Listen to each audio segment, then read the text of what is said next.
မင်္ဂလာပါ code learners မှာကြိုဆိုပါရစေဒီနေ့ဗီဒီယိုထဲမှာ scratch code တွေနဲ့ပတ်သက်ပြီးတော့အနေငယ်ရှင်းပြပေးချင်ပါတယ်ပြီးတော့ပထမဆုံး game လေးကိုအတူတူလုပ်ကြည့်ရအောင်เนาะကဲကြည့်လိုက်ကြအောင်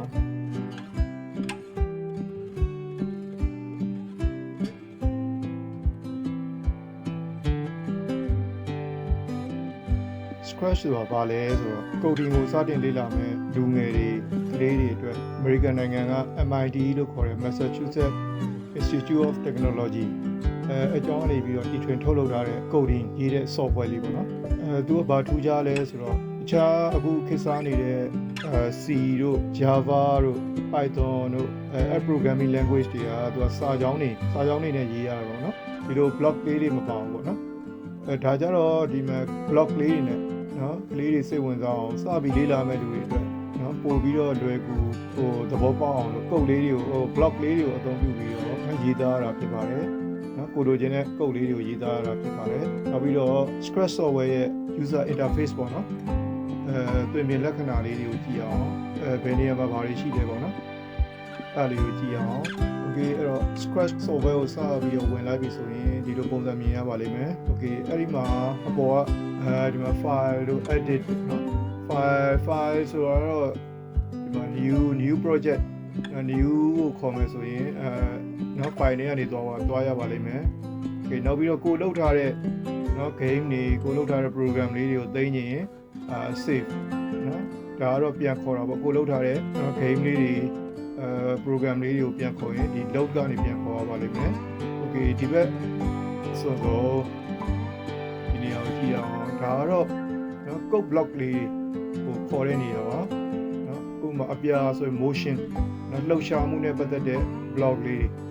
ဒါတော့ motion နဲ့ပတ်သက်တဲ့ block လေးပေါ့နော်အဲ့လိုပဲသူက color လေးနဲ့ခွဲထားပါတယ် look ဆိုရင်ဒီမှာ purple ခရမ်းရောင်ပေါ့ look ဆိုရင်သူ့ရဲ့တွင်ပြင်အမူအရာပေါ့နော်ဒီကိုရွေးချယ်ထားတဲ့ဇက်ကောင်လေးရဲ့တွင်ပြင်အမူအရာ color လေးချိန်သွားမယ် size လေးချိန်သွားမယ် okay နောက်တစ်ခု sound ဒီမှာပိုင်းအောင်လေးနဲ့ပြထားပါတယ်နော်အတန်နဲ့ပတ်သက်ပြီးတော့နောက်ခံ background music လေးတွေလုံးမလားဒီဇက်ကောင်လေးတွေကနေအတန်ထွက်ချင်တယ်နော်အဲဆိုရင်ဒီ sound နဲ့တော့ပါလိမ့်မယ် advance နော် advance ဆိုတော့နော် program တစ်ခုကိုစတင်လိုက်ပြီးဘယ်မဟုတ်ကိုယ့်ရဲ့ဇက်ကောင်လေးတွေကိုတစ်ခုခုစလုပ်ချင်ပြီဆိုရင်နော်ဒါလေးကိုသုံးရတယ်one green flag click ဆိုတော့ဒီမှာ green flag လေးရှိပါတယ်ဒီမှာ green flag လေးဒီ green flag လေးကိုနှိပ်လိုက်ရင်အကောင်လေးကဘာလုပ်မလဲပေါ့နော်အဲ့လိုသွားမယ်နောက်ပြီးတော့one space key press နော် space bar ကိုနှိပ်လိုက်ရင် computer space bar ကိုနှိပ်လိုက်ရင်ဘာလုပ်မလဲပေါ့နော်အောက်ကနေထပ်ပြီးတော့ရေးပေးရမယ်ကိုလုံးစေချင်တဲ့ဟာလေးကိုထပ်ပြီးရေးပေးရမှာပဲနောက်ပြီး space bar တွေမဟုတ်ဒီမှာ key တွေအစုံပါပါတယ် up arrow key down arrow key right arrow left arrow A B C D E F G နော်ဥပမာwhen F key press နော် F ဆိုတဲ့ key ကိုနှိပ်လိုက်လို့ချင်းဘာလုပ်မလဲပေါ့နော် Okay ပြီးတော့ဒီမှာ control ဒီအယုတ်လေးတွေကိုဇက်ကောင်လေးတွေကို control လုပ်မယ်ဆိုရင်နော် control block တွေကနေတော့ control block တွေကိုယူသုံးရပါမယ်နော် sensing ကြောင့်အာယုံခံနေတာပေါ့နော်တက်ချင်သူ့သွားထိလိုက်မယ်ဆိုရင်ဘာလုပ်ပေးမလဲtouchy mouse pointer mouse pointer နဲ့အယုတ်လေးနဲ့ထိလိုက်မယ်ဆိုပျောက်သွားမလားဘာလုပ်မလဲအကောင်လေးသေးသွားမလားနော်အဲ့လိုပေါ့နော် touchy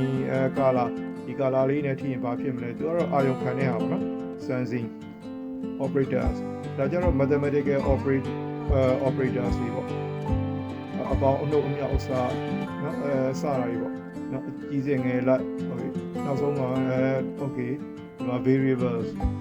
ဆိုတော့ဥပမာ score အမှတ်ပေးစီးမြင့်နေအမှတ်ပေးမယ်ဥပမာကြောင်လေးကစုံတစ်ခုကိုဖမ်းပြီးသွားတယ်ဆိုရင်တမှတ်ပေးမယ်အဲ့အမှတ်လေးတွေကဒီ variable နဲ့သွားပါတယ်နော် variable နဲ့သွားပါတယ် variable okay ဒါလေးတွေကိုအသေးစိတ်နောက်ကြပြောပြပေးပါမယ်အောက်ဆုံးမှာတော့ my blocks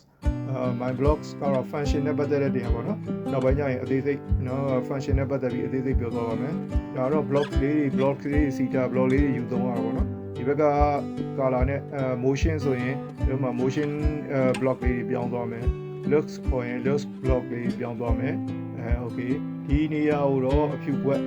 ဒီဝက်ကြီးနေရတော့script လို့ခေါ်ပါတယ် script ဆိုတာတော့ကိုယ့်ရဲ့ program တွေ code တွေရေးတဲ့နေရာပေါ့နော်အဓိကဒီမှာဥပမာ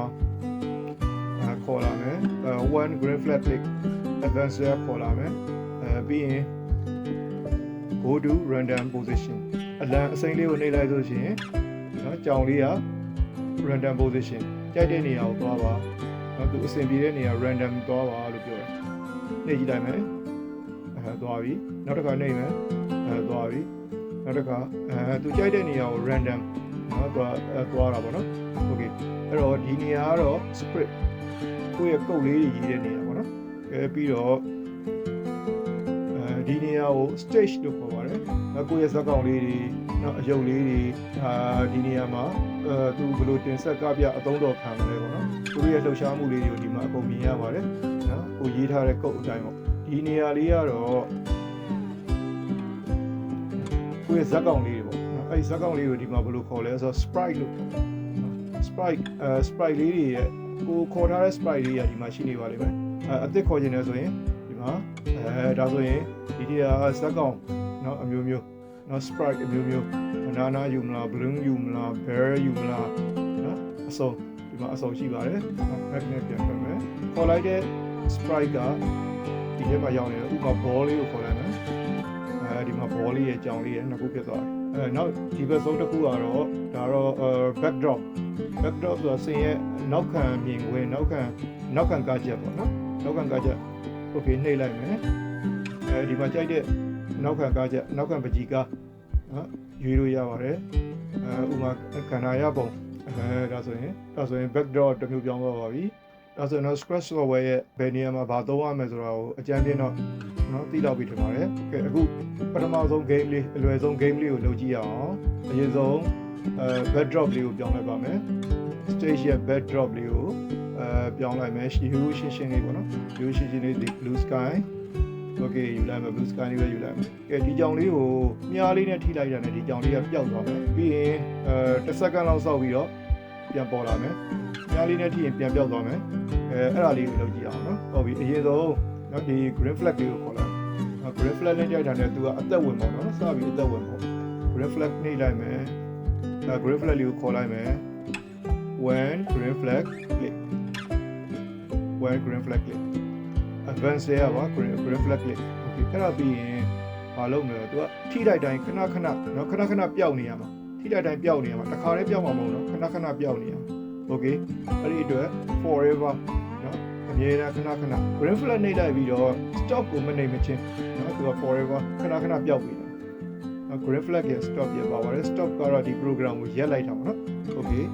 ဟုတ်ပြီအဲ့တော့ forever ကိုထည့်လိုက်မယ် forever okay နောက်တစ်ခု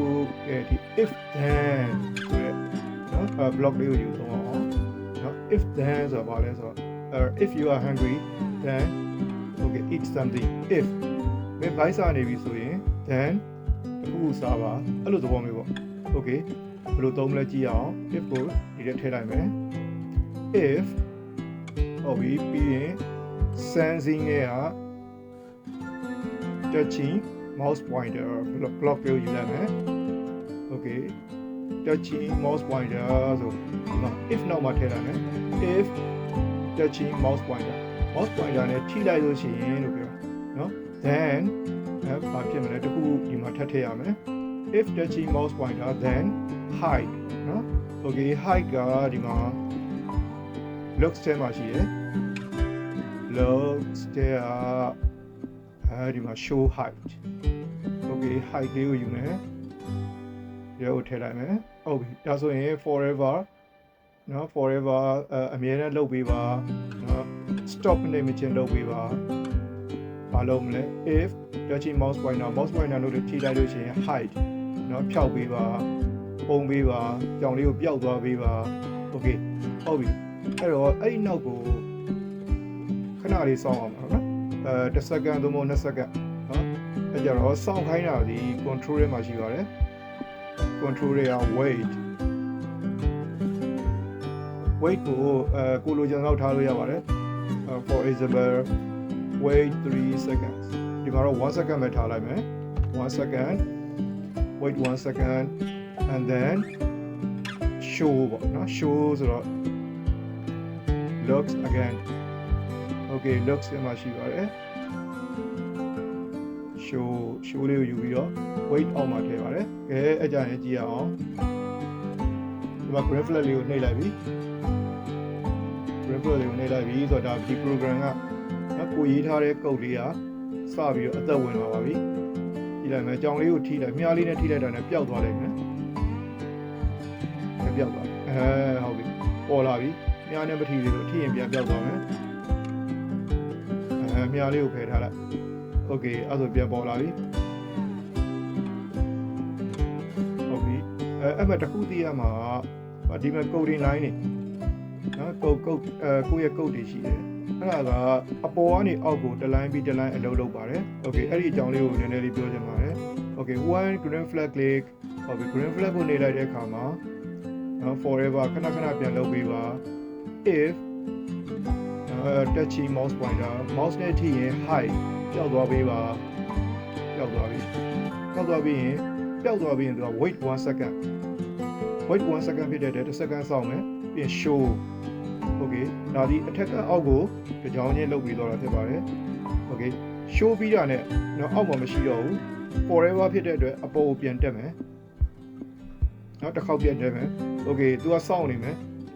touch ဖြစ်မလား mouse pointer နဲ့နော်ထိမလား mouse pointer ထိလိုက်တဲ့အခါမှာပျောက်သွားမယ် okay height ဖြစ်မယ်ပြီးရင် weight ခဏစောင့်မယ် show ပြန်ပေါ်လာမယ်နော်အဲ့လိုပဲ forever ဖြစ်တဲ့အတွက်အပေါ်ကိုပြန်တက်ပြီးတော့သူ့မပိတ်မချင်း stop မလုပ်မချင်းဒီ program က set run နေမှာဖြစ်ပါတယ်เนาะအဲကြောင့် stop မလုပ်မချင်း mouse နဲ့ထိလိုက်ရင်ပျောက်သွားမှာဖြစ်ပါတယ် okay ဒါလေးကိုလိုက်လုပ်ကြည့်ပြီးတော့ challenge လေးတစ်ခုလုပ်ကြည့်အောင်ကြောင်လေးကိုပျောက်သွားပြီးရင်အယောင်လေးပြောင်းအောင်လိုက်လုပ်ကြည့်ပါကြောင်လေးကိုဒီလိုပျောက်သွားမယ်ပြန်ပေါ်လာတဲ့အခါမှာအယောင်လေးပြောင်းသွားရမယ်ကဲအဲ့ဒါလေးကိုเนาะ challenge လေးကိုလက်ခံပြီးတော့ try ကြည့်ပါเนาะကိုယ့်ရဲ့ program လေးရေးပြီးပြီဆိုရင် file လေးကနေ save ပါမယ်เนาะအဲ့ဒါလေးကိုပြပါမယ်Yeah, save to your computer. ဒီလိုမျိုးပေါ်လာပါလိမ့်မယ်နော် Spreadsheet 3 project. Okay ဒီမှာတော့နာမည်လေးတစ်ခုပေးရမယ်နော် file name နော်နာမည်လေးတစ်ခုပေးရမယ် Okay cat နော် cd cat တို့ပေးလိုက်မယ်ပြီးရင်save ဖို့နေရာရွေးရမယ်နော်ဥပမာ desktop မှာနော်သိမ်းပါလား documents ထဲမှာသိမ်းပါလား download ထဲမှာသိမ်းပါလားတခြားနေရာမှာသိမ်းပါလားပေါ့နော်ဒီမှာတော့ဒီနေရာလေးမှာပဲတင်ထားလိုက်ပါမယ် document တွေနော် okay cache တို့ပေးပြီးနာမည်ပေးပြီးနေရာရွေးပြီးနော် okay အဲ့ဆိုရင် save ကိုနှိပ်မယ်ဟုတ်ပြီပြန်ခေါ်ရနီးလေးကိုပြပါမယ်စပုံးဝင်ခြင်းမှာဒီလိုပုံစံမျိုးလေးပေါ်နေပါလိမ့်မယ် okay အဲ့ဆိုကိုအရင်သိမ်းထားတဲ့ file ကိုခေါ်ခြင်း file load ပြန်ပြမယ် file နဲ့က load from your computer so CAD CAD okay နောက်က SP3 ဆိုတာ scratch programming scratch coding file နေဆိုရင် SP3 နဲ့တင်ပါမယ်ဒီမှာစောပေးထားတဲ့ CAD CAD ဖွင့်လိုက်မယ် okay ရောက်လာပြီစော program လေးရောက်လာပြီ okay challenge လေးကိုလက်ခံပြီးတော့ကြောင်လေးကိုပေါ်လာရင်အရောင်တစ်မျိုးစီပြောင်းသွားအောင်ကြိုးစားကြည့်ပါနော် okay လောက်ထားတဲ့ file တွေကိုပို့ပြီးပြခြင်းနဲ့ဆိုရင် YouTube description မှာ Telegram link ပေးထားပါတယ်အဲ့ဒီကနေနော် sp3 file ကိုပို့ပြီးလို့ရပါတယ်ဆိုတော့ဥပမာcat.sp3 ပေါ့နော်အဲ့ file လေးကို Telegram ကပို့ပြီးပြလို့ရပါတယ်အားလုံးကိုကျေးဇူးတင်ပါတယ်